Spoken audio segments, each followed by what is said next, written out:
Вьетнам – страна с потрясающей природой, древними традициями и непростой историей. Всем ксинчао! Меня зовут Сергей, и я переехал во Вьетнам, в город Дананг. В этом видео я расскажу, как я это сделал, почему именно сюда, что тут посмотреть, что тут поесть. Поделюсь своими впечатлениями от Вьетнама и вьетнамцев, а также расскажу, сколько минимум понадобится денег для того, чтобы тут жить. Все цены в этом ролике я буду озвучивать в местной валюте во вьетнамских донгах. И для вашего удобства буду дублировать информацию на экране в привычной для вас валюте.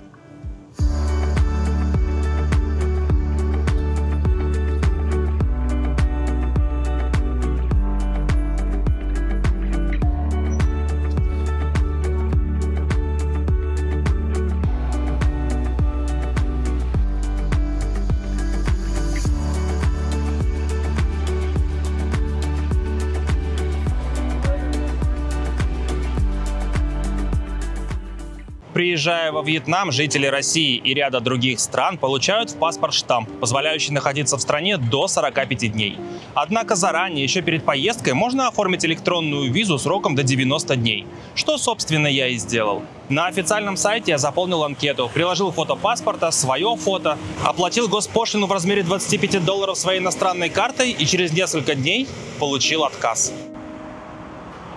В качестве причины отказа было указано, что нельзя подавать на электронную визу, уже находясь в стране. Но что за чушь? Я никогда раньше в жизни не был во Вьетнаме, а заявление подавал, находясь дома в России. Но в группах по Вьетнаму меня успокоили и объяснили, что иногда в этой системе электронных виз случаются ошибки. Я просто обратно отправил свое же заявление без каких-либо изменений и еще через несколько дней получил заветную визу, которую позже распечатал и показал пограничнику при въезде в страну. Благо, когда заявление по визе возвращается на корректировку, второй раз оплачивать пошлину уже не нужно. К сожалению, заявление на электронную визу нельзя оплатить нашими картами, но тем, у кого нет иностранных карт, в чатах и группах по Вьетнаму с радостью помогут за небольшую комиссию. Визу рассматривают в течение нескольких рабочих дней. Но, как вы уже поняли, бывают глюки, поэтому я советую подавать заявление на электронную визу не позднее, чем за 2 недели до прилета в страну. Билеты из Калининграда в Дананг я нашел на одном известном синем агрегаторе по поиску авиабилетов. И вместе со всеми пересадками они обошлись мне в 45 тысяч рублей. Синий агрегатор по поиску авиабилетов, кстати, мог бы и приплатить мне за рекламу, чтобы мне сознательно не приходилось скрывать его название. Пересадок было 2, одна в Москве, другая в Гонконге, а билеты я без проблем оплатил своей российской картой. Уже по прилету в Дананг прямо в аэропорту я обменял немного наличных. Много наличных я менять не стал, ведь все знают, что в аэропортах курс обмена всегда невыгодный. Сим-карту в аэропорту я тоже покупать не стал.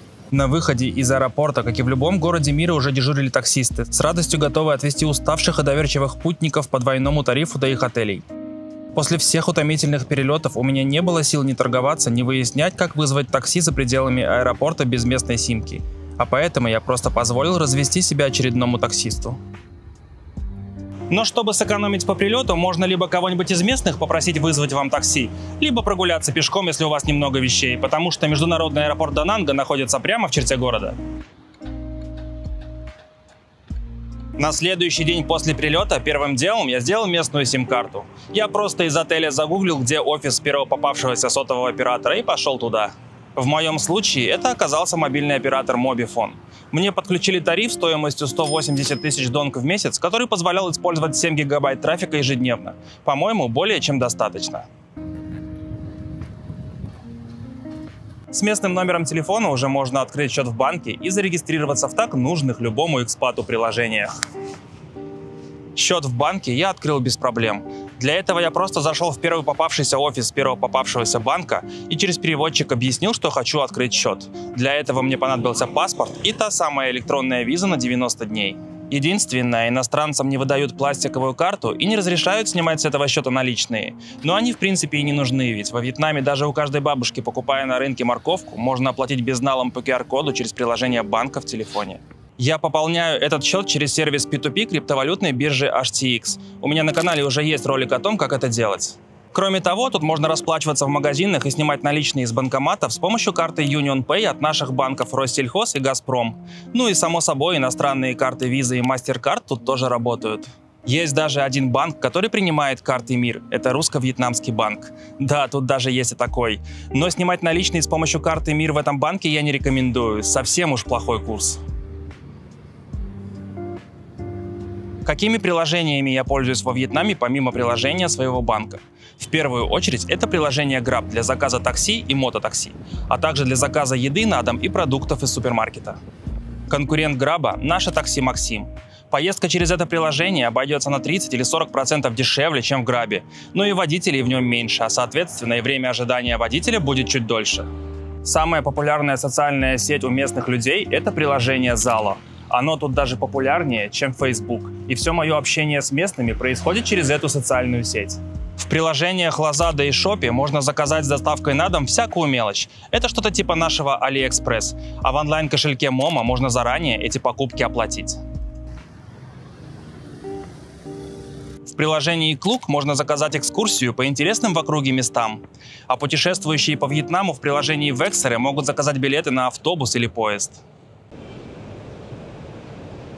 В Дананг я переехал, можно сказать, наугад.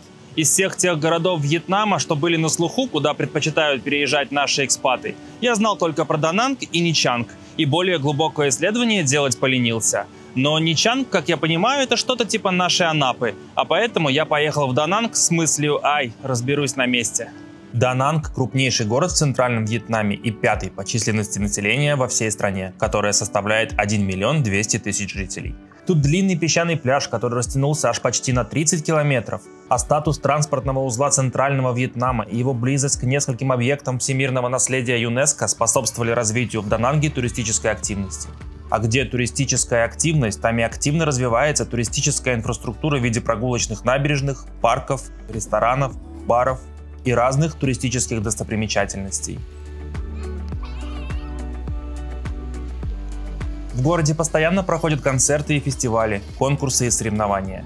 Вы когда-нибудь видели, например, соревнования по фейерверкам, когда каждый день на протяжении нескольких недель команды из разных стран соревновались бы, чей салют круче? А как насчет шоу дронов, формирующих своими огнями невообразимые фигуры в ночном небе? Такие вещи я впервые увидел только тут, в Дананге. Город на две половины разрезает река, а 5 больших мостов через нее словно пытаются соединить разрезанные половины города в единое целое. Именно поэтому Дананг называют городом мостов.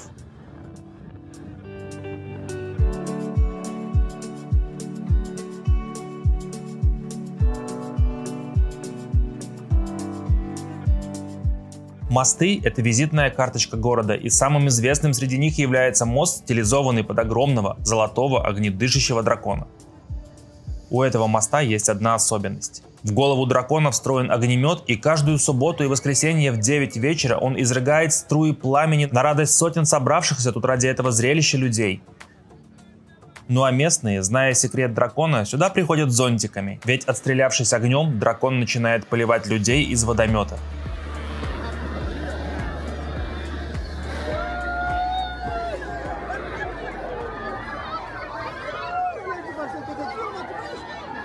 У основания моста дракона находится известный в Дананге ночной рынок, где можно попробовать разные виды барбекю из мяса и всевозможных морепродуктов. Помимо привычных там шашлычков из курицы и свинины, тут можно поесть, например, щупальца осьминога, шашлыки из кальмара, лобстера на гриле. А как насчет лягушки на гриле и смузи из дуриана?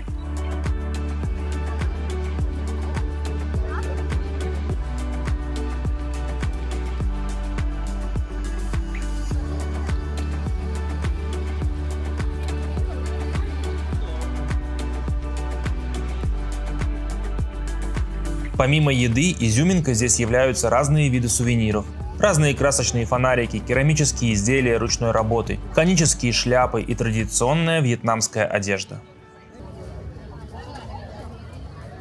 Ночной рынок Шанча, что у моста дракона, является не единственным в Дананге. За рекой есть еще один большой ночной рынок – это рынок Хелио. Тут гости города могут найти все, что угодно. Красивые, аутентичные места для фоточек. Разнообразные товары, вкусную и при этом доступную еду и напитки, живую музыку и разные представления. Рынок делится на 3 основные зоны – фудкорт, торговая зона и фестивальная зона.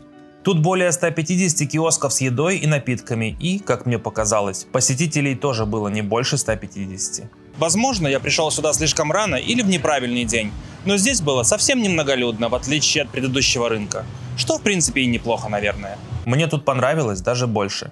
Живая музыка, всевозможные световые инсталляции, отсутствие толп туристов и аутентичная атмосфера Юго-Восточной Азии придают особый шарм этому месту. Рядом с ночным рынком Хелио есть парк аттракционов. Пропустить его невозможно, ведь 115-метровое колесо обозрения видно из любой точки города, а в вечернее время оно зажигается огнями в виде флага Вьетнама. Кроме колеса обозрения, тут есть и другие аттракционы, типа американских горок и башни свободного падения. Но прежде всего это парк, и тут просто очень приятно гулять.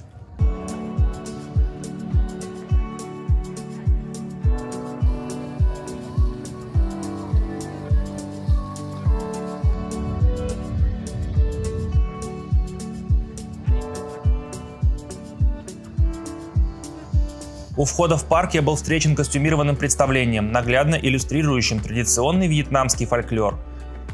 А сам парк представляет собой коллаж из архитектурных стилей таких стран Азии, как Индонезия, Сингапур, Индия, Непал, Таиланд, Камбоджа, ну и, конечно же, Вьетнам.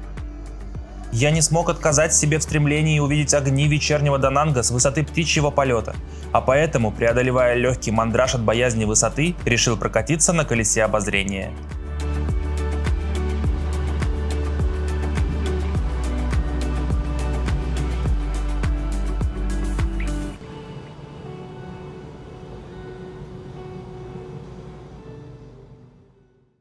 Поверье гласит, что если ты не подпишешься на Сережкин канал, тебя потом 3 года будут преследовать неудачи. Я думаю, что ты этого проверять не хочешь, а поэтому давай, подпишись на канал и жмякни колокольчик. Еще заранее, перед прилетом, я на несколько дней забронировал себе комнату через Airbnb, а уже прилетев, принялся искать постоянное жилье. Квартир для аренды в Дананге действительно очень много на любой вкус и кошелек. Обычно жилье на долгий срок я ищу на маркетплейсе Фейсбука, либо в тематических группах по аренде жилья. Я написал по паре объявлений, и мне тут же ответили агенты и принялись искать мне квартиру согласно моим критериям и бюджету. В итоге я посмотрел, наверное, 5 или 6 комнат, но остановился на той, которую мне в чате предложил хозяин той временной квартиры, которую я заранее снимал через Airbnb.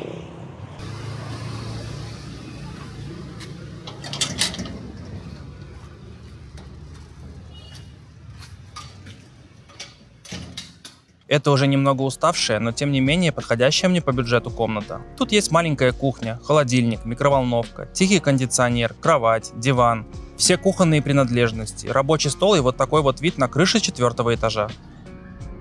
А телевизор я уже купил с рук позже за полцены на том же маркетплейсе.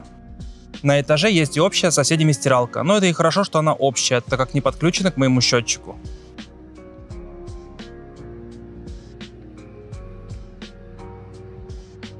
Эта комната обходится мне в 4,5 миллиона вьетнамских донг в месяц. Еще 3 миллиона составил депозит. Коммунальные платежи составляют 3800 донг за 1 киловатт электричества и 70 тысяч донг в месяц за воду. Высокоскоростной интернет уже входит в эту стоимость. А еще, что меня удивило, в стоимость входит еженедельная уборка и замена постельного белья. Расположена квартира тоже, на мой взгляд, вполне удачно. Всего в 15 минутах пешком до пляжа, а прямо во дворе много столовых, кафешек и совсем недалеко до рынка.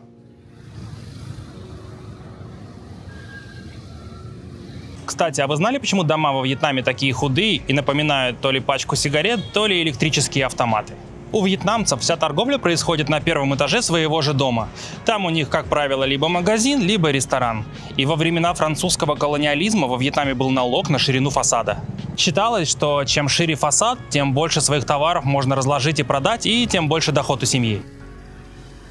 Поэтому, чтобы платить меньше налогов, местные жители старались строить дома с как можно меньшей шириной фасада.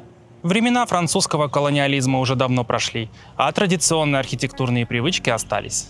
Но и в наши дни в условиях плотной застройки азиатских городов и стремительно растущих ценах на землю такая вот архитектурная особенность – это способ максимально использовать доступный кусок земли. А земля тут межуется такими вот колбасками.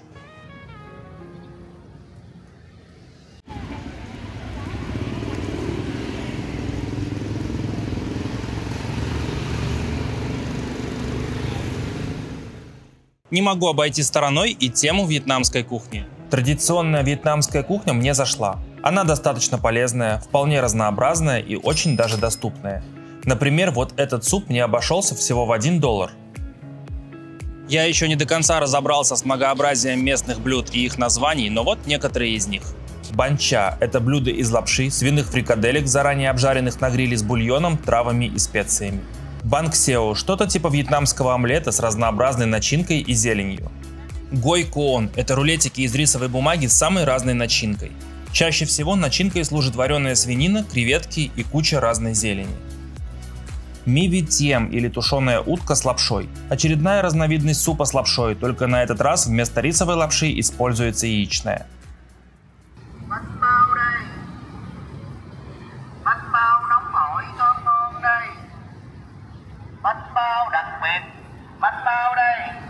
Баньбао – это такие булочки с начинкой, которые по определенным причинам будут у вас на слуху чаще всего. Начинка может быть как сладкой, так и мясной. Это лишь несколько примеров из огромного массива местных блюд. Но, как я заметил, в ежедневном рационе вьетнамцы в основном предпочитают разные виды супов. Как правило, с рисовой лапшой и обилием зелени. Но самым популярным таким супом, конечно же, является суп фо. Наверное, это самое известное вьетнамское блюдо в мире. Это суп, основой которого является бульон на говяжьей косточке с ароматными специями, такими как корица, бадьян, гвоздика и имбирь. В бульон, конечно же, идет рисовая лапша всему голова и кусочки либо говядины, либо вареной курицы. Подается суп с огромным количеством разной зелени и пророщенных ростков. Фо во Вьетнаме – это целый мир. Его едят как в придорожных столовых, так и в дорогих представительских ресторанах. И вроде бы рецепт простой и незамысловатый, но почему-то у каждой хозяйки он чуть-чуть да свой, уникальный. А поэтому вряд ли когда-нибудь надоест. А еще я просто подсел на бан ми. Бан ми – это такой мощный вьетнамский бутерброд. Французское влияние оставило по наследству вьетнамцам любовь к багетам. Отсюда и появился этот популярный стритфуд. Багет разрезают, внутрь добавляют разную мясную начинку. Это может быть рубленая свинина на гриле, колбаса, жареная сосиска или жареное яйцо. А затем добавляют зелень, овощи, поливают разными соусами и запекают до хрустящей корочки. И теперь бан ми – это мой любимый завтрак. Вьетнамцы также едят достаточно экзотические для нас блюда. Хотели бы вы, например, попробовать тушеных улиток или голубя, жареного на вертеле?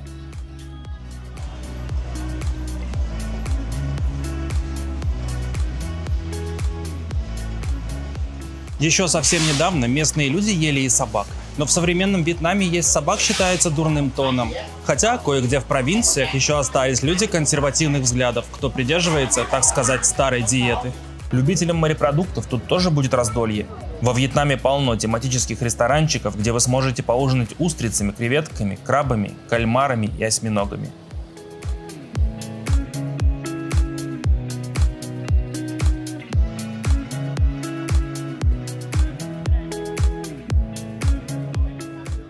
Мне очень полюбилась местная культура этих маленьких, милых уличных кафешечек, которые буквально на каждом углу.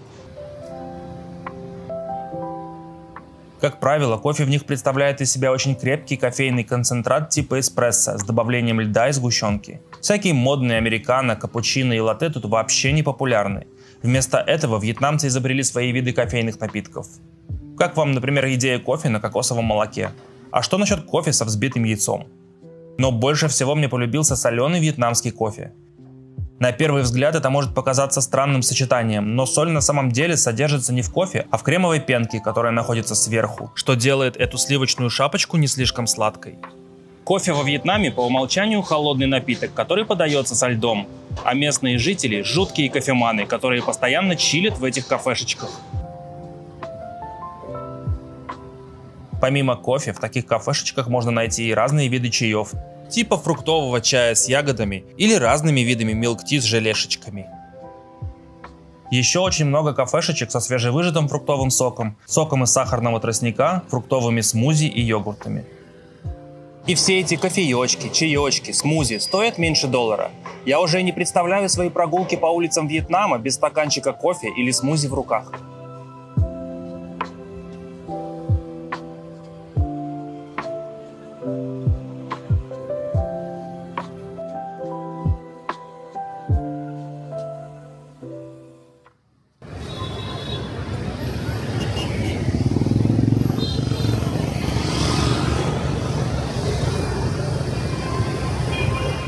Первое, от чего я просто охренел, когда приехал во Вьетнам и к чему до сих пор не могу никак привыкнуть, это манера вождения местных людей. Можете даже и не думать, что на пешеходном переходе вас кто-нибудь будет пропускать. Я знал, что в странах Юго-Восточной Азии движение сумасшедшее. Но тут к сумасшедшему движению добавляется еще и сумасшедшая манера сигналить.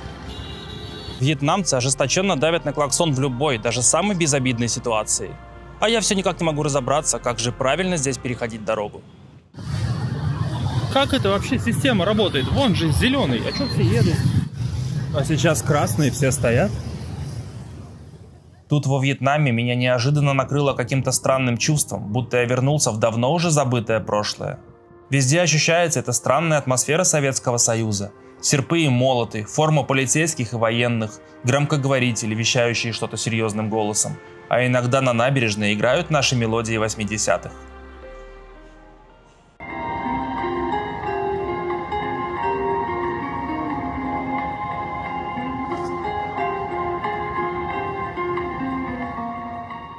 Тут все очень регламентировано, полно всяких ограничений и правил. Например, купаться можно только там, где буйки. Будешь купаться не где буйки, в спину будет свистеть охранник. А в волны нельзя купаться даже там, где буйки.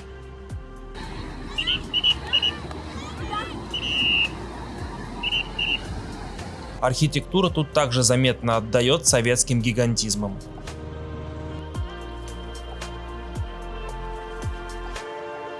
Вообще, сами вьетнамцы мне показались немного, даже не знаю, напряженными, что ли.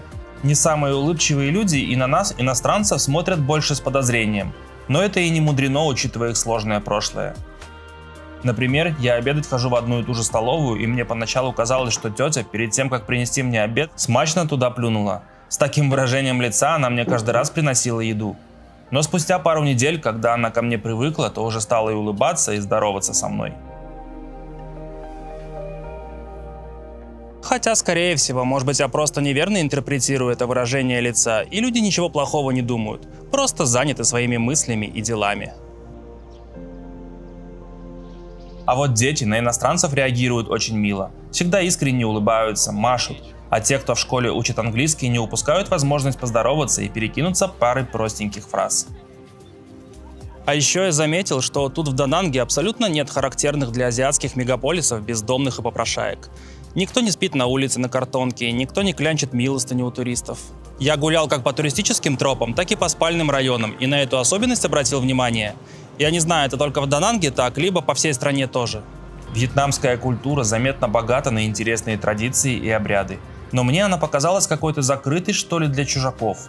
Я даже представить не могу, чтобы группа что-то отмечающих вьетнамцев пригласила в свою компанию иностранца. Видно, что вьетнамцы большие трудоголики. Они очень сосредоточены на работе, а в городе достаточно сильно развита инфраструктура для тех, кто работает онлайн.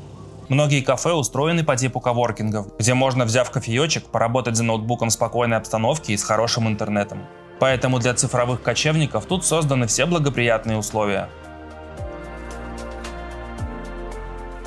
Вегетарианцам в Дананге тоже будет комфортно, потому что в городе очень много вегетарианских лавочек, кафе и ресторанов, а также ресторанов, ориентированных на здоровую пищу. Сейчас 5:30 утра, а на набережной уже полно местных людей, которые делают зарядку, занимаются на тренажерах, делают упражнения, купаются в море. Люди во Вьетнаме заметно нацелены на здоровый образ жизни. Рано утром или вечером на набережной постоянно полно людей, включая пожилых, кто бегает, занимается упражнениями, зарядкой. А большинство повседневной и уличной еды – это вполне здоровая пища с обилием зелени. И хоть местные практически не говорят по-английски, что сильно усугубляет взаимодействие с ними, видно, что в обществе пытаются исправить эту ситуацию. В городе очень много языковых центров и школ по изучению английского. И именно поэтому учителя английского – востребованная во Вьетнаме профессия. За пределами Дананга тоже есть куда поехать и что посмотреть. С восточного побережья города посетители могут увидеть огромную белую статую на фоне гор. Там, на полуострове Шанча, находится храмовый комплекс, изюминкой которого является огромная статуя, получившая в народе название Леди Будда. Эта 67-метровая статуя богини Милосердия сама по себе является храмом, потому что на каждом из 17 ее этажей находится по 23 статуи Будды для поклонения, а большая 2-метровая статуя великого Будды находится в голове статуи богини. Такая вот буддистская матрешка. Местные жители приходят сюда помолиться и в поиске душевного покоя.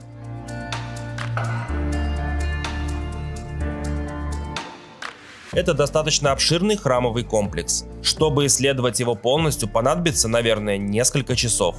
Помимо основной статуи, тут есть несколько больших храмов, что выглядит более привычно. А также тут много всевозможных пагод. Но заходя в храм попросить великого Будду решить ваши проблемы, не забудьте по буддийской традиции разуться у входа. Вход в комплекс бесплатный, а помимо молитв тут можно сделать на память много красивых фоточек и купить разных сувениров.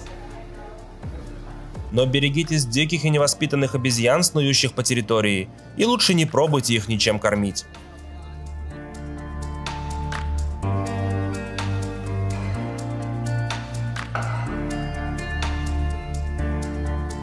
А еще отсюда открывается просто потрясающий вид на весь город.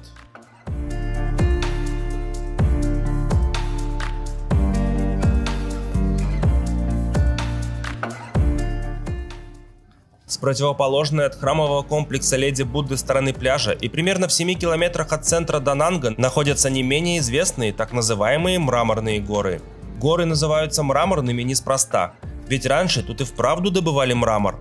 Но какое-то время назад добычу остановили, чтобы сохранить этот удивительный природный объект. И теперь это туристическая достопримечательность. Мраморные горы — это 5 карстовых образований, и они названы в честь 5 элементов — воды, земли, огня, дерева и железа. И на протяжении столетий эти горы имели особое значение для местных жителей.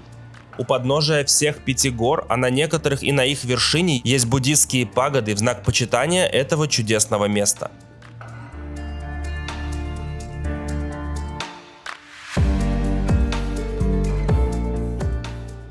На вершину одной из гор, на гору воды, можно подняться как по ступенькам за 40 тысяч вьетнамских донг, так и за дополнительную плату на лифте. Но не стоит обольщаться, что поднявшись на лифте, вы сможете избежать ступенек. Тут, чтобы добраться до самых интересных мест, все равно придется преодолевать множество крутых подъемов и спусков по ступенькам.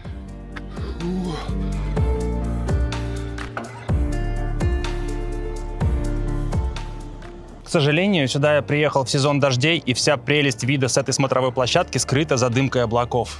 Здесь на вершине горы скрыт целый храмовый комплекс с несколькими храмами, множеством пагод, статуй Будды и смотровых площадок. А внутри горы спрятано несколько больших и целая россыпь маленьких пещер.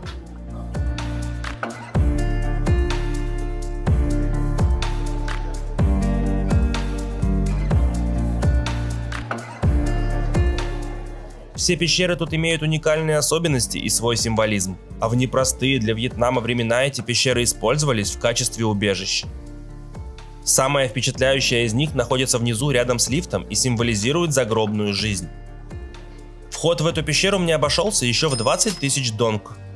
Дойдя до главного зала, символизирующего, как мне показалось, чистилища, можно либо подняться по очень узкой и крутой лестнице наверх, навстречу пробивающих мрак этой пещеры солнечных лучей, либо по очень узким и тесным туннелям спуститься вглубь пещеры. Я, конечно же, выбрал второй вариант, по пути наблюдая всевозможные сцены мучения грешников.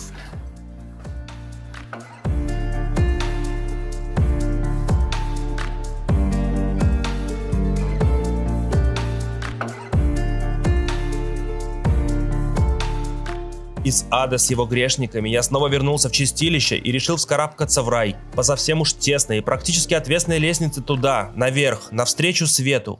Я был уверен, что там находится второй выход из пещеры, но, увы, выйдя на свет, я обнаружил лишь тупик, и чтобы выйти из пещеры, пришлось снова спускаться в чистилище. Очень символичненько. Не всякий яркий солнечный свет в конце туннеля ведет к выходу, и не всегда спуск во мрак ведет в безнадежный тупик. Еще стоит упомянуть, что тут в округе живет много мастеров по мрамору, у которых можно купить самые разные по размеру мраморные статуи. Хотите во дворе своего дома поставить вот такую огромную мраморную статую Будды? Не проблема, вам ее даже доставят в вашу страну и в ваш город. Is it for sale? Yes, for sale. Do you know how much the big one like that? Big one's $10,000 US. There is any delivery? Yes, it's shipping about 1,000. City Da Nang? No, live in any country. Where are you from? From Russia? Russia, 1,000 shipping. Как экспат-интроверт проводит свои будни во Вьетнаме? Давайте расскажу. В 7 утра подъем. После стандартных утренних процедур я обычно иду на пляж завтракать и купаться. По пути уже у знакомой бабули беру заряженный вьетнамский хот-дог бан ми, а у девушки по соседству свой любимый соленый кофе. Завтракаю прямо на пляже и иду плавать. После пляжа возвращаюсь домой, принимаю душ и в 9 утра сажусь работать. Заказы сами себя не смонтируют. В час дня обед. Время фобошечки в столовке за углом. Такой обед обходится мне в 30 тысяч вьетнамских донг, а холодный зеленый чай бесплатно и уже входит в стоимость. С 2 до 6 продолжаю работать за компьютером и в 6 иду ужинать. Вот такой ужин из риса, овощей, супа и основного блюда по выбору стоит тоже 30 тысяч вьетнамских донг. После ужина беру милк-ти и неспешно иду гулять. И уже в 8 вечера возвращаюсь домой, смотрю кино и в 11 ложусь спать. А погулять вечером в Да Нанге уж точно есть где. Можно, например, пройтись по городскому пляжу. В закатные часы, когда дневная жара сошла на нет, сюда потихоньку сползаются горожане и гости города. Кто-то играет в пляжный волейбол или футбол. Кто-то просто не спеша прогуливается с фруктовым смузи в руках. Кто-то купается. Кто-то катается на водных мотоциклах или занимается серфингом. Если повезет, то можно стать свидетелем, как местные рыбаки тут ловят рыбу, которую потом у них же можно и купить. Городской пляж не единственный в Да Нанге. На полуострове Шанча есть несколько уединенных лагун, где помимо пляжного отдыха можно насладиться завораживающим видом гор на горизонте и каменистыми обрывами. А за самим полуостровом Шанча есть еще один большой рыбацкий пляж. И пусть он не такой чистый, как городской, зато тут в изобилии можно увидеть традиционные круглые вьетнамские лодки. А еще тут совсем нет приезжих. Муренчик, ну ты чё приуныл? Вставай давай. Кстати, а знаете, почему традиционные вьетнамские лодки имеют такую круглую форму? История опять же отсылает ко временам французской колонизации, когда жадные французы обложили вьетнамских рыбаков налогом на владение лодками. В терминологии лодкой подразумевалось плавучее средство с носом и кормой. Но хитрые вьетнамцы придумали круглые лодки, чтобы не платить налоги. Нет носа и кормы, а значит и не лодка вовсе, а плавучая корзина. На удивление, такая хитрость прокатила, и с тех пор такой вид рыбацких лодок твердо закрепился во вьетнамской культуре.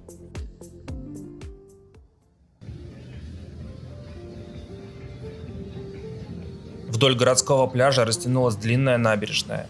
Это, по сути, главная туристическая улица Да Нанга. Тут полно кафе и ресторанов. Тут даже есть ресторан, который входит в каталог рекомендаций от Мишлен.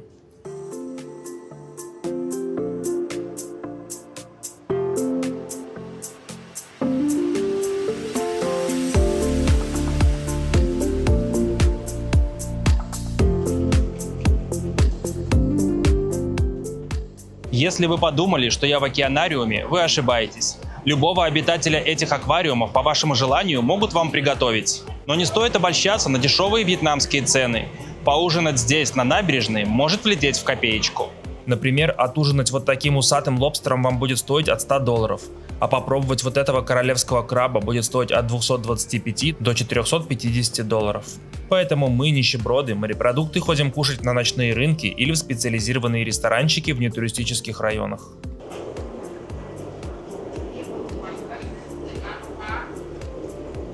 Кроме кафе и ресторанов, на набережной Да Нанга просто приятно гулять. Вечером для создания антуража тут зажигается многообразие светодиодных инсталляций.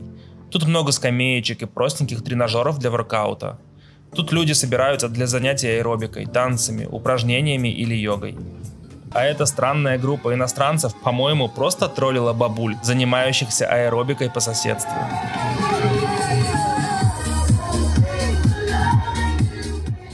А иногда на набережной проходят концерты и представления. Морская набережная не единственная в Да Нанге, по которой приятно гулять. По обеим сторонам реки находятся чудесные речные набережные, связанные непримечательным в дневное время пешеходным мостом. Сюда парочки ходят на свидания, а благодаря разным светящимся сердечкам, огням и маленьким кафешечкам в воздухе так и витает дух романтики.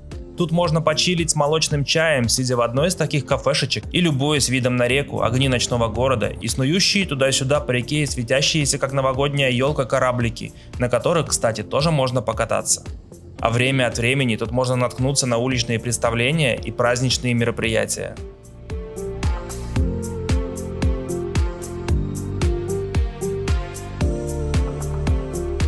Речная набережная плавно перетекает в парк с разными абстрактными арт-инсталляциями.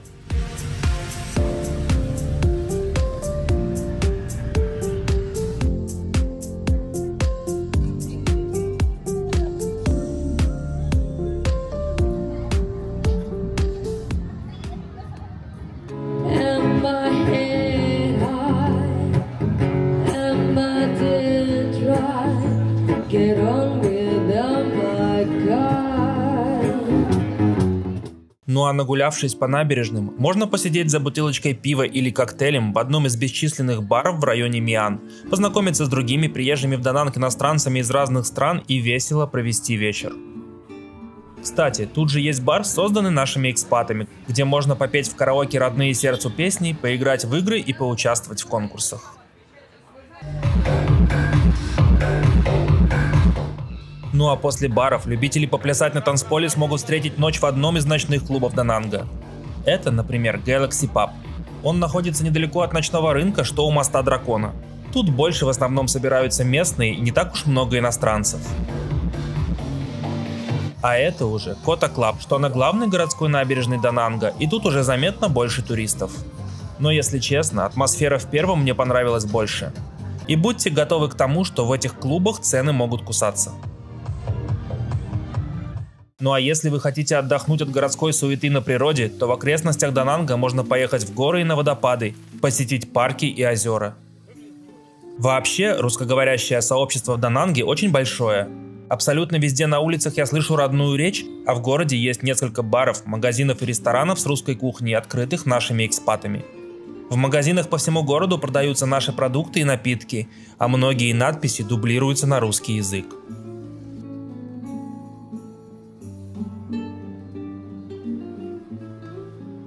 В группах в Телеграме русскоговорящие экспаты объединяются по интересам для совместных активностей. Кто-то вместе ездит на природу, кого-то объединяют совместные походы в тренажерку, ну или занятия скалолазанием, а кого-то объединяет любовь к творчеству. Тут каждый сможет найти себе группу по интересам и потребностям.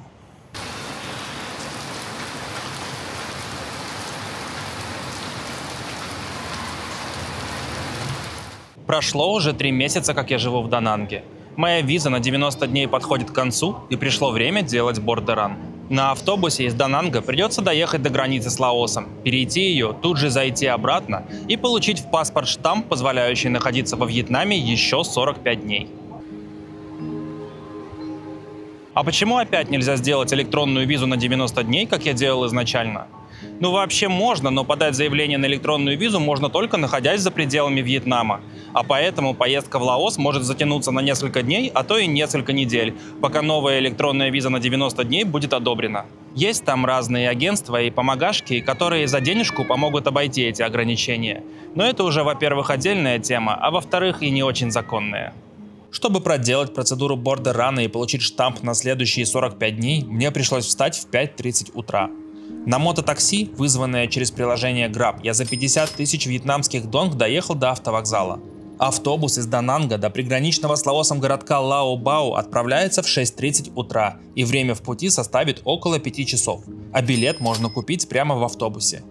Можно также за несколько дней перед поездкой забронировать билет у кондуктора через приложение Зала, если переживаете, что вдруг вам не окажется мест. Это автобус с лежачими местами, и поездка сильного дискомфорта вызвать не должна. Если вы, конечно, по габаритам не сильно превышаете среднестатистического вьетнамца. А вот большие ребята эту поездку могут запомнить надолго. Я же хоть и длинный, но вполне складной, а поэтому в пути, свернувшись калачиком, я укутался в плед с Микки Маусом в надежде согреться, ведь кондиционер в автобусе работал, судя по всему, на свой максимум. Сразу после отправления небо плотно затянуло непроглядными тучами и начался ливень, который так и не закончился до самого вечера. И вместо того, чтобы любоваться живописными пейзажами вьетнамской провинции, мне пришлось всю дорогу смотреть на ручейки дождя, бегущие по окну. Приехав в Лаобао и выйдя из автобуса, мне тут же свои услуги по пересечению границы предложили помогаторы на мотоциклах. Но я решил справиться и без их помощи, а поэтому просто пошел к пограничному пункту пешком, опрометчиво понадеясь на прекращение дождя. На паспортном контроле, вложив в паспорт пропуск в виде купюры в 50 тысяч вьетнамских донку вьетнамских пограничников и 20 тысяч вьетнамских донку лаосских, я прошел на территорию Лаоса. И не задерживаясь там, пошел обратно. Точно так же за вознаграждение в 20 тысяч вьетнамских донку лаосских и 50 тысяч вьетнамских донку вьетнамских пограничников вернулся обратно на территорию Вьетнама с заветным штампом в паспорте. Я не знаю, какие правила прохода на других сухопутных границах, везде по-разному. Но тут, в Лаобао, именно так. Что будет, если не платить вознаграждение пограничникам, я проверять не стал. Все бордеранеры так делают. Говорят, что кто-то не платит, но тогда он сталкивается с дополнительными проверками, задержками, допросами и тем не менее все равно проходит. Автобус обратно в Дананг отправляется в 13:30. Но учтите, что автобусная остановка находится не там, где вас высадили по прибытию в Лаобао. Получив заветный штамп в паспорт, я сел в автобус до Дананга и уже в 6:30 вечера был дома. В 30 километрах южнее Дананга находится небольшой провинциальный городок Хаян, численностью населения чуть больше 120 тысяч человек. Это непростой провинциальный городок, ведь он внесен в список объектов всемирного наследия ЮНЕСКО как образец хорошо сохранившегося торгового порта доколониальной эпохи Вьетнама. А планировка улиц города и многочисленные древние строения отлично иллюстрируют как местное, так и иностранное влияние на архитектуру и быт тех лет. Хаян – это прибрежный город в центральной части Вьетнама. Изрезанная каналами историческая часть города очень хорошо сохранилась и отражает разнообразие его архитектуры, на которую повлияли различные эпохи и народы.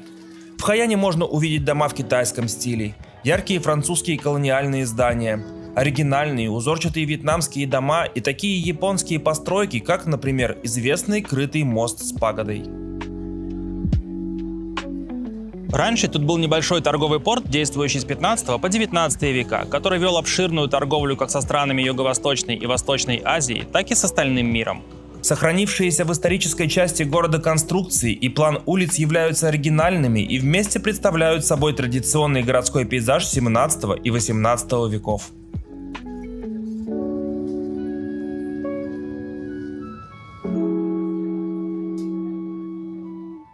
Однако сейчас по большей части первые этажи всех этих старинных зданий занимают магазины с одеждой, с сувенирами, а также рестораны, кафешки и массажные салоны. Город и по сей день заселен и даже функционирует как порт. Но в наши дни он больше является музеем под открытым небом и нацелен на привлечение туристов со всех стран мира. Но, как и в прочих распиаренных туристических местах, картину омрачают невероятно настойчивые впариватели всего и вся. По этим старинным улочкам нельзя спокойно пройти и 5 метров, чтобы тебе не попытались впарить изделия из ручной работы, сувениры, футболку или кепку, уличную еду или поездку на лодочке. Тут даже я не смог отказать вот этой милой вьетнамской бабуле и развелся на 30-минутную поездку на лодочке по реке.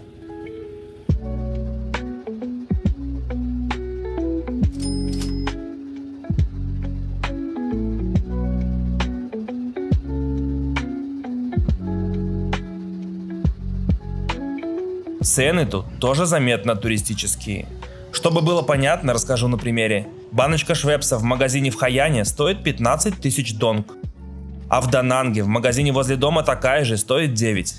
Тут все стоит где-то в 1,5-2 раза дороже, чем в Дананге. От баночки швепса в мелкой лавочке до пиццы и бутылки пива в ресторане.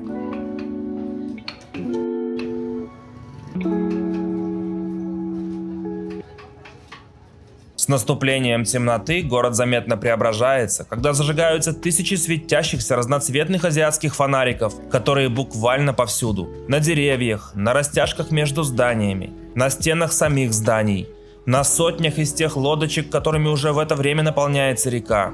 И все это в совокупности действительно создает тут особый антураж. Наверное, именно поэтому Хаян множество раз признавался самым очаровательным и романтичным древним городом в мире.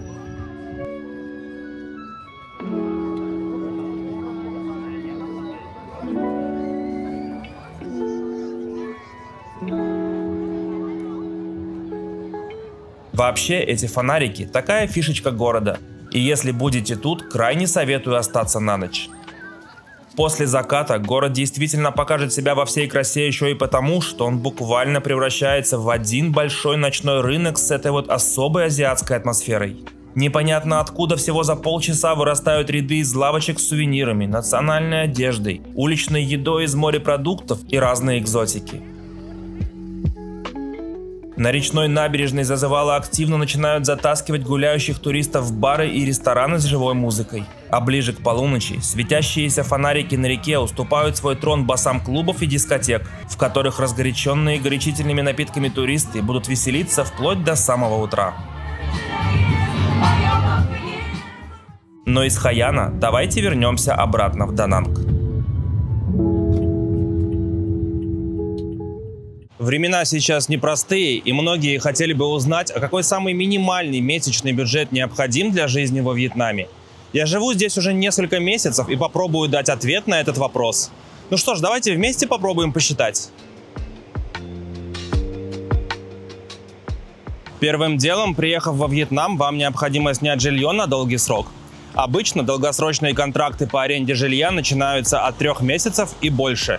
И минимальный бюджет, который я бы закладывал на аренду жилья, составляет 3,5 миллиона вьетнамских донг в месяц. Можно ли найти еще дешевле? Да, в принципе можно, но я бы на это не стал рассчитывать. Квартиры, которые дешевле 3,5 миллиона донг в месяц, уже будут с каким-нибудь подвохом. Либо это будет пустая комната, где вам дополнительно придется покупать технику, мебель и всю посуду. Либо расположение будет не очень, и каждый раз, выбираясь в город, вам дополнительно придется тратиться на дорогу, что в долгосрочной перспективе выльется лишь в дополнительные расходы. Обычно залог составляет 1 месяц аренды, и его вам вернут по истечении контракта. Поэтому в ежемесячный бюджет закладываем 3,5 миллиона донг на аренду квартиры. Что касается коммунальных платежей, то я не пользуюсь кондиционером, уже давно привык обходиться только вентилятором. И в среднем по счетам у меня получается 500 тысяч в месяц. 70 тысяч вьетнамских донг за воду, и электричество у меня получается примерно 430 тысяч вьетнамских донг. Итого в таблицу пишем коммунальные платежи 500 тысяч донг в месяц. Мобильная связь. Хоть, как правило, проводной интернет уже входит в стоимость аренды жилья, но чтобы оставаться онлайн за пределами дома, нужно подключить мобильный интернет.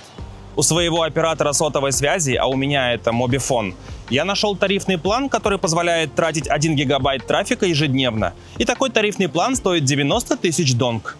Поэтому к бюджету добавляем еще 90 тысяч на мобильный интернет. На еду я бы не стал закладывать в бюджет меньше 3 миллионов в месяц. Давайте расскажу, какой диеты можно придерживаться, чтобы уложиться в эту сумму. 20 тысяч донг на завтрак. Это может быть мощный вьетнамский хот-дог бан ми, цены на которые стартуют от 15 тысяч, и растворимый кофе из пакетика. Пачка из 10 таких пакетиков обычно стоит около 50 тысяч. 30 тысяч на обед – это может быть вьетнамский суп фобо или его разновидности. И еще 30 тысяч на ужин. Это может быть рис с овощами, бульоном и на выбор курицей, свининой или рыбой. В принципе, в этих столовых для местных можно покушать и от 25 тысяч вьетнамских донг. Но давайте оставим за собой элемент разнообразия. Какие-то блюда тут стоят 25 тысяч, какие-то 30, какие-то 40. Поэтому давайте в среднем посчитаем 30 тысяч вьетнамских донг на один прием пищи. Ну и еще 20 тысяч на свежевыжатый фруктовый сок, смузи или молочный чай, куда уж без этого. Итого получается, что ежедневные расходы на еду можно уложить в 100 тысяч вьетнамских донг, а поэтому к ежемесячному бюджету добавляем 3 миллиона на еду. Хочу также сказать, что не стоит переживать за то, что от такой однообразной диеты может поехать кукушка. Все-таки вьетнамская кухня достаточно разнообразна, и в пределах предложенных сумм в этих столовых найдется из чего выбрать. А еще я заметил, что, казалось бы, одни и те же блюда у каждого хозяина хоть чуть-чуть да отличаются по вкусу. Удастся ли еще сильнее сэкономить, если готовить самому, я не знаю. У меня что-то пока не очень получилось. Чтобы не свихнуться от этой экономии, нужно хотя бы раз в неделю куда-то выбираться. Посидеть в баре или ресторане, например. На это вам понадобится минимум 250 тысяч донг. А поэтому к ежемесячному бюджету добавим 1 миллион донг на развлечения.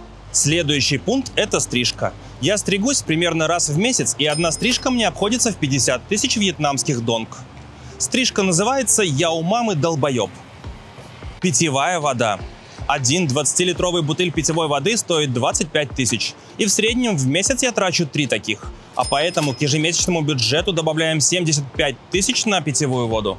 Что касается одежды, то в жарком вьетнамском климате много одежды не нужно.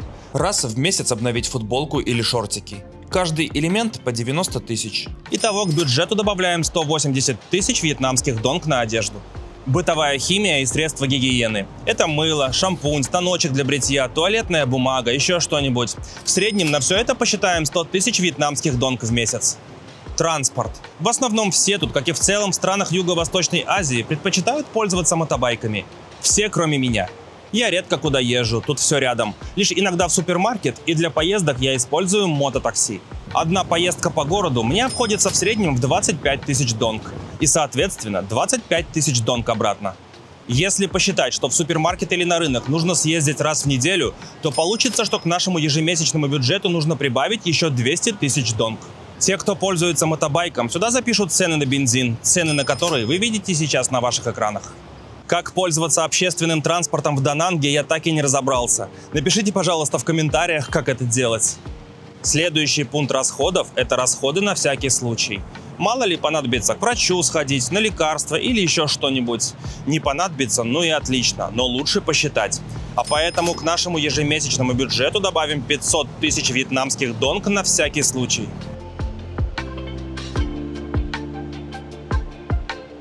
И последняя статья расходов – это расходы на продление визы. На бордер ран вместе со всеми взяточками, билетами и таксишками я потратил 740 тысяч вьетнамских донг и получил в паспорт штамп, позволяющий находиться в стране еще 45 дней. Если посчитать помесячно, получается, что к ежемесячному бюджету нужно добавить 493 тысячи вьетнамских донг на продление визы. Итого у нас получилось, что самый минимальный бюджет, необходимый для жизни во Вьетнаме, составил 9 миллионов 688 тысяч вьетнамских донг в месяц. Это чуть меньше $400.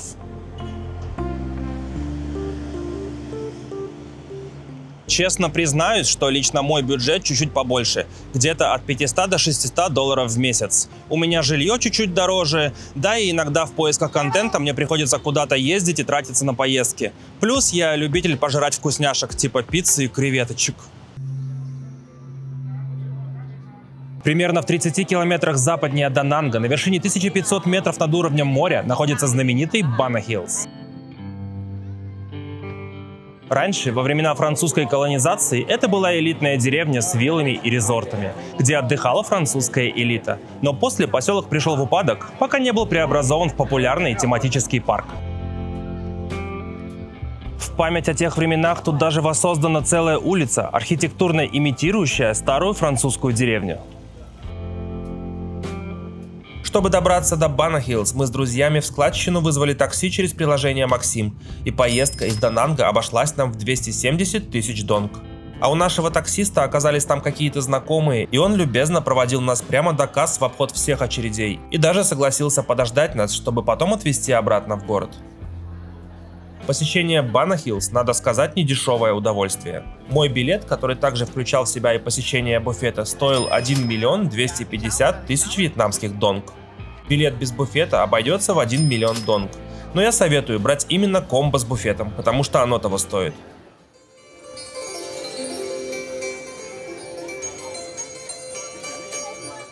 Чтобы добраться до парка, нужно сперва подняться по канатной дороге на гору, и это, надо сказать, само по себе впечатляющее занятие. Это, наверное, самая длинная и высокая канатка, которую я только видел, а по пути открываются просто ошеломляющие пейзажи. Поднявшись в парк, я словно попал в какой-то сказочный мультяшный диснеевский город, полный суеты, торговли и уличных представлений. А помимо улицы, воссоздающей антураж старой Франции, в парке полно всевозможных интересных мест и активностей. Например, тут есть скрытая игровая зона, стилизованная под огромную пещеру с бесчисленными видами развлечений. Есть музей восковых фигур, разные аттракционы, представления, множество ресторанов и кафе. А здания, и в особенности замки, выглядят так, будто попали сюда прямиком из волшебной сказки про принцев, драконов и принцесс.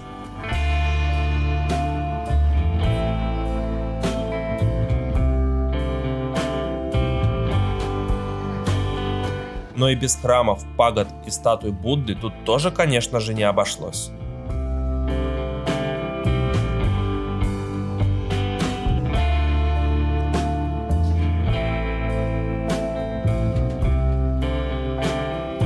Парк достаточно большой, и в нем запросто можно заблудиться.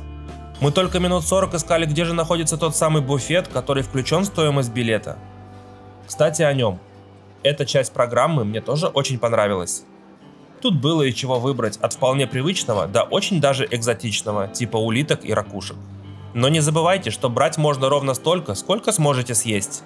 Как и в прочих буфетах, тут было предупреждение о штрафе за несъеденную еду. Но понятия не имею, кто там за этим будет следить. Набив под завязку животы в стремлении наесть как можно больше, мы принялись искать пивоварню, где мы бы могли обменять выданные нам ранее вместе с билетами купоны на бесплатное пиво. Тоже, скажу я вам, интересное место с несколькими ярусами и живой музыкой. Но жемчужиной и самым узнаваемым местом этого парка является знаменитый Золотой мост. От основной территории парка к нему ведет отдельная канатная дорога, вход на которую находится в том же здании, где и буфет. Открытый в 2018 году и имеющий длину в 150 метров, этот мост был признан журналом Time одним из 10 лучших мест в мире. И на это есть причины. Он словно парит в воздухе, позволяя любоваться гуляющим по нему гостям на нетронутые леса и весь город Дананг с 1,5-километровой высоты. А огромные ладони, словно ладони бога, крепко удерживают мост и не дают ему упасть в пропасть. Прогулявшись по мосту и пофоткавшись с этими огромными ладошками, мы спустились по канатке вниз к подножию горы, где нас все это время, что мы гуляли в парке, верно ждал наш таксист. На посещение Банна Хиллз смело закладывайте целый день. Единственное, я бы посоветовал сначала посмотреть на ручки и Золотой мост, а уже потом идти гулять в сам парк, потому что посетить мост можно только до 6 вечера. И когда мы, нагулявшись и пообедав, наконец-то решили к нему поехать, а время было уже больше 3 дня, мы обнаружили, что к этому времени на канатную дорогу, ведущую к мосту, уже была огромная очередь из таких же, как мы, которой не было буквально час назад. Да и если честно, этот мост и эти ручки не произвели на меня того вау-впечатления, которое я ожидал. Да, прикольно, но не более того. Французская деревня и все эти сказочные замки и сказочный антураж самого парка меня впечатлили намного сильнее.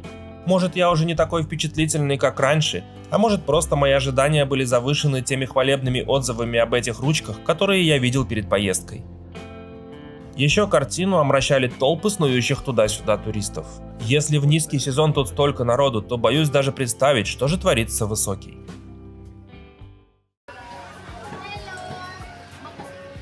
Я сейчас на местном рынке. Давайте посмотрим, что тут можно купить и по каким ценам. Картошка 15 тысяч донг за килограмм. Лук и морковь по 20 тысяч. Огурцы 15 тысяч. Помидоры 30 тысяч. Куриное бедро 55 тысяч. Куриные крылья 75 тысяч. Свинина 110 тысяч донг за килограмм. Говядина 250 тысяч. Яйца 25 тысяч за десяток.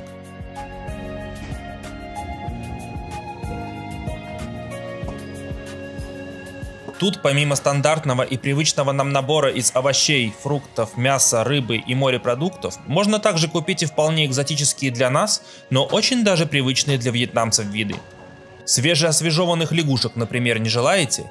А может, личинок хотите? Или живых улиток и ракушек? Ну а может, живых угрей? Братан, я как бы не хочу тебя разочаровывать, но это не рынок домашних животных. Живые лягушки стоят 70 тысяч донг за килограмм, а уже освежеванные по 130 тысяч. Креветки 150 тысяч за килограмм, крабы 270 тысяч, вот этот красный окунь или кто это, 75 тысяч, вот такой тунец по 80 тысяч за килограмм. У меня чуть припадок не случился, когда я увидел, что тут на рынке продаются экзотические аквариумные рыбы, которых я содержал в аквариумах, когда дома занимался аквариумистикой. И если прийти на рынок с утра, то все виды морепродуктов и рыбу можно купить живьем и попросить почистить и разделать прямо при вас. Тут также можно купить всякое разное замаринованное, типа маринованные побеги бамбука или что-то типа кимчи.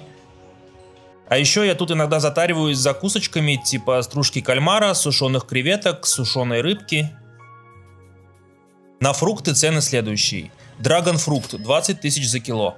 Апельсины зеленые по 15 тысяч за кило. Большой чищенный ананас 25 тысяч за штуку. груши по 50 тысяч за кило, сахарное яблоко или аннона 75 тысяч, манго 25 тысяч, бананы 15 тысяч за килограмм. Именно тут я впервые купил и попробовал гак-фрукт, по вкусу чем-то напоминающий тыкву. Это, кстати, далеко не единственный и не самый большой рынок в городе. Странно, что в городе с населением больше 1 миллиона жителей нету каких-то крупных торговых центров или крупных молов. Точнее, торговых центров полным-полно, но нету таких крупных, которые обычно присущи городам-миллионникам. Один из самых известных крупных торговых центров – это Винком Плаза. Тут 4 этажа с торговыми рядами, игровая комната, кинотеатр и россыпь разных кафе и ресторанов.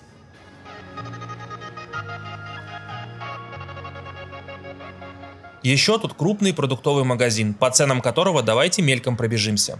Капуста 23 тысячи донг за килограмм, лук белый 26 тысяч, картошка 37 тысяч, морковка 50 тысяч, помидоры 42 тысячи, огурцы 28 тысяч за килограмм, ассорти свежих грибов 250 грамм 21 тысяча донг, филе лосося 500 тысяч за килограмм, колбаса копченая импортная 210 тысяч за 300 грамм, колбаса вареная местная 500 грамм 90 тысяч донг. Сосиски полкило 100 тысяч донг. Сосиски, кстати, мне тут вполне нравятся. Пельмешки местные 350 грамм 59 тысяч донг. Десяток яиц 41 тысяча. Хлеб тостовый 28 тысяч. Сыр копченый косичка 200 грамм 119 тысяч донг. Сыр моцарелла 200 грамм 80 тысяч донг. Винишко мерло 164 тысячи. Спагетти полкило 39 тысяч. Паштет из копченого тунца 150 грамм 28 тысяч. Овощи, мясо, рыбу и морепродукты определенно дешевле покупать на рынке, чем в супермаркете.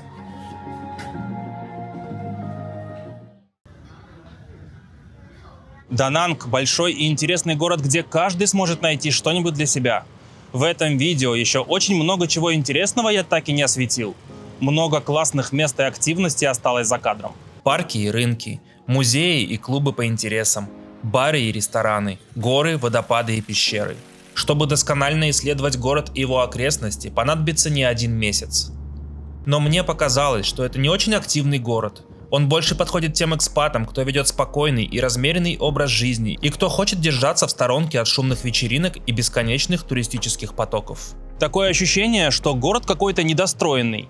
Будто какие-то глобальные сити-менеджеры при строительстве города ошиблись с расчетами по его загрузке. Везде то тут, то там стоят огромные недострои без явных признаков продолжающегося строительства. Причем даже на, казалось бы, самой сладкой для любого бизнеса первой линии. А в городе полным-полно пустырей. Глядя на архитектуру города, мне показалось, что кто-то этими домами играл в Тетрис, а потом просто поставил игру на паузу и ушел. И если честно, это немного давит. Дананг определенно задумывался как туристический и очень оживленный город, а постоянно проходящие тут фестивали, концерты, салюты и разные мероприятия всячески пытаются сюда заманить все больше и больше туристов. Но что-то явно тут пошло не так. Даже выходные вечером на, казалось бы, самой туристической улице большинство баров практически пустые, а в парке аттракционов в субботу вечером практически никого не было, и это лишь несколько примеров. Такое чувство, что все туристы, посещая центральный Вьетнам, сразу едут по таким достопримечательностям, как тематический парк Бана Хиллз, древний город Хаян или Мраморные горы, и при этом избегают самого Дананга. Ну а с другой стороны, это же и неплохо, да? Смотря кто что ищет.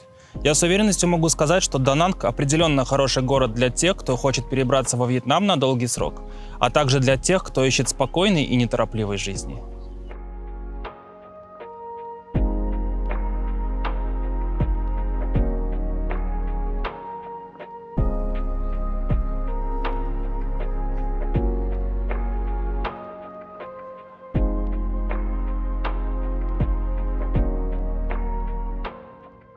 Благодарю всех, кто досмотрел это видео до конца.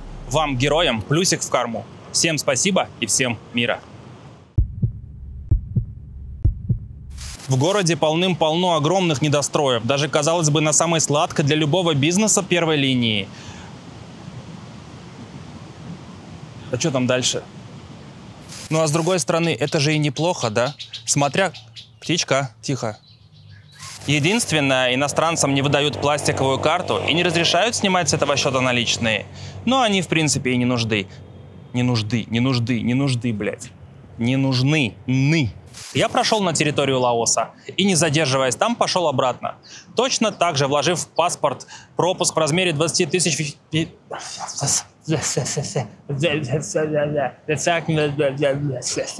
Пачка из 10 таких пакетиков обойдется в 50... Пачка из 10 таких пакетиков обойдется в... Блядь, дождь начинается, валим в укрытие, спасай камеру, дождь начинается.